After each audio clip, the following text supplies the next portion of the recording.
Hi everybody, welcome back to our channel. Today we're going to talk about things that can go wrong when you're traveling. We, like most people, pictured ourselves driving off in a decked out car in our caravan in tow, setting up camp at that perfect spot.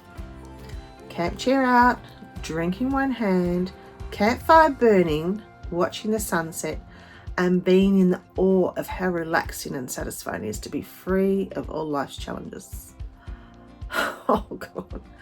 The reality is there's challenges no matter where you live, no matter what lifestyle you have, and no matter who you are, how much you plan or prepare, and for what may or may not happen. Shit does happen, and when it does, you deal with it. You just don't overthink things. So here are some of our challenges, and mind you, most of them were in Queensland. Sorry, Queensland. But that's where it happened. The car had battery issues, so we were delayed for 2 weeks until we got that fixed.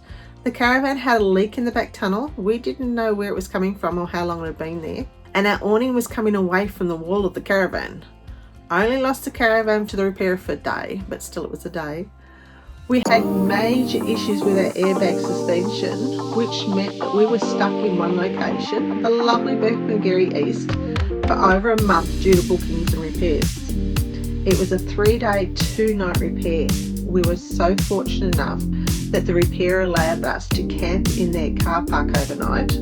Bonus free camping. Always look at the positive side of any situation. The weather's not always favourable. It can rain like cats and dogs. We've had days like these where you're stuck inside. The rain's leaking through the stitching of the awning, lightning's flashing, your mat turns into a pool, and you better hope that you're not camped somewhere that you get flooded or trapped. The weather can also be so hot that you're thinking, how do I not only cool myself down, but keep cool everything and anything that may melt, overheat, or get damaged. And then there's the moisture.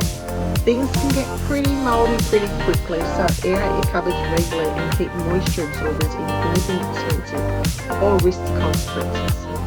We had a few freeloading hitchhikers in the car and caravan, mainly the 6 and 8 legged type, and being in a small confined area, there's the Tetris challenge of being between bodies and storage and that unlimited amount of dust and dirt and fingerprints that accumulated out of nowhere. Oh, we don't have kids. You then have the out of control challenges. These are other campers. We had a few. Mind you, most of our campers are very nice that we would come across. But we did have a few which we nicknamed. We have the park on your doorstep camper, where they park so close that I'm sure any bodily functions could be heard in stereo, to be honest. There's a my spot camper. This is my spot, where because they have been to that location before, they think that they have a permanent place mapped out for them every time that they come. We have one of them park on our back doorstep. I don't give a shit campers. These are the ones that pull up, pack up and stay if they own the place, the whole place, and nobody else is around. The shortcut campers. They allow their kids, their pets or themselves to make a shortcut through your campsite. Under your awning, or in one case, one decided to cut right through our campsite and leave their nice indentation of their tyres on our solitudes. They were such friendly campers. And then we have the DJ campers. They are where they are pumping the music because theirs and only their music is what everybody should be listening to. Try having one at each end of the campground and you're in the middle. And they're not even listening to the same music. So I'm sure there's many more out there, and I'd love to hear comment below what campers you've come across, and if you have any nicknames for them, keep it PG. We've been fortunate enough not to have an accident. We take our time when we drive, we let other cars and trucks pass, and I think we've only been overtaken twice that I can think of, and one of them was a tractor. We take brakes often and don't drive far, and part of that is because we need the rest for our bodies. No, we don't want anything falling off. Touch wood, we haven't had anything stolen. We just don't leave anything out, not even at night, and not even our camp chairs if the caravan's not attended.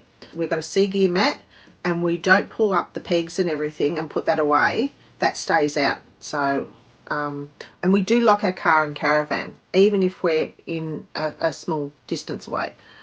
We don't leave keys or valuables in sight. We have alarms on the car and caravan. We would consider those the door cameras for all around the caravan for just a peace of mind. We did come across someone who had them, forgot to ask them about them. So if anyone has them that connect to your phone, please comment below. We'd love to hear what brand you've got and how you found them easy and that to use. Be interested in hearing recommendation, because I would like to get them on the caravan just for peace of mind. And lastly, if we have valuables, which we don't really have a lot of valuables, but if we had any valuables, we don't flash them around or tell anyone about them. That means that we're more careful about what we put in and out of the car, especially in front of people. I think it's more likely that someone would break into your car and steal your car than your caravan. We are of the mindset that if you don't give people the convenience of helping themselves to your property by leaving things out in plain sight, then maybe, just maybe, they'll be deterred and find an easier target.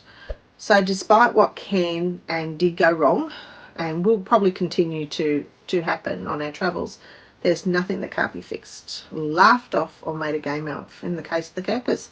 Just consider it free entertainment. Take your time, enjoy the scenery, and have a little bit of money buffer for those things that may cost. Cars and caravans will need repairs. The weather is unpredictable, and people, well, they have a whole history behind them and don't know what's going on in their lives to justify their actions. So be polite and shrug off the weird and fascinating things that they do, and you'll enjoy the travels a whole lot more. And if that fails, just move campsites.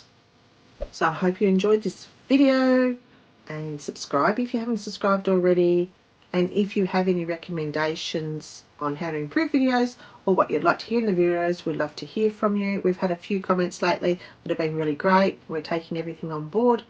Remember to comment below on what you've come across, the campers that you've come across and their nicknames, as well as if you have a camera outside your caravan. Love to hear those recommendations, and we'll see you in the next video. So bye for now. Oh, before you go, we've got some exciting news coming up about things that are happening, and for people who, oh, I don't want to let it out. But put it this way, there's some people out there that their partner doesn't want to travel, and one partner does want to travel. So we're doing a whole series about that. Maybe I shouldn't tell you. But anyway, keep watching, and we'll talk to you in another video. Bye for now.